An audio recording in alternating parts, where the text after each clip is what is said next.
Bonjour à tous, aujourd'hui une vidéo sur les risques géopolitiques attendus en 2026, donc risques géopolitiques qui peuvent affecter l'économie, le monde des affaires ou les marchés financiers. Donc je suis sur le site de BlackRock. BlackRock, c'est la fameuse entreprise financière, plus gros gestionnaire d'actifs dans le monde.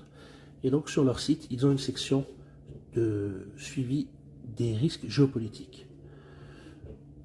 Donc on va juste regarder. Ils ont un indicateur global qui là remonte à 2018 et on voit tout de suite que à partir de fin 2025, on est remonté à des niveaux de risque comparables à des crises majeures comme le Covid-19, l'invasion russe en Ukraine ou encore les attaques au Moyen-Orient qui ont été perçues comme des événements majeurs, donc qui créent des risques d'instabilité géopolitique.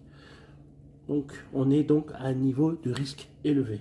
Maintenant, les 10 principaux risques anticipés par BlackRock pour l'année 2026, et ça classé par ordre de probabilité. Tout d'abord, la guerre au Moyen-Orient. Donc ça peut avoir un impact non seulement sur le pétrole, mais aussi sur la navigation maritime, donc canal de Suez, donc éventuellement tout ce qui va être container, les gens qui font du dropshipping, etc.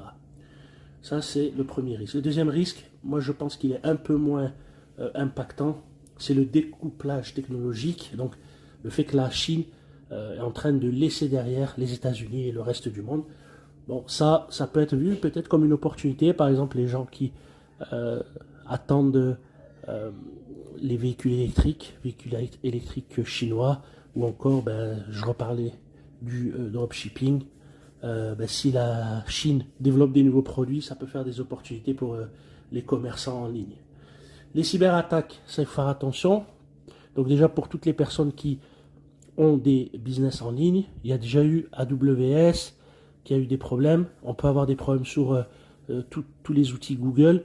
Et puis également pour ceux qui investissent dans les entreprises technologiques, si il y a des cyberattaques majeures, on va être affecté. Les attaques terroristes, bon, c'est un peu plus simple à comprendre. Généralement, ça concerne plus du localisé sur les pays. Le protectionnisme, ça peut être aussi dangereux, toujours pour les gens qui font du e-commerce. Si les droits de douane changent, vous pouvez être impacté directement. La compétition entre la Chine et les États-Unis, ça ils en ont parlé, donc c'est un risque moyen pour BlackRock. Donc là on passe dans le niveau de risque moyen. Conflit Russie-OTAN, on en parle, beaucoup de gens sont sceptiques. Je pense qu'on a peut-être déjà vu le pire avec l'invasion en Ukraine.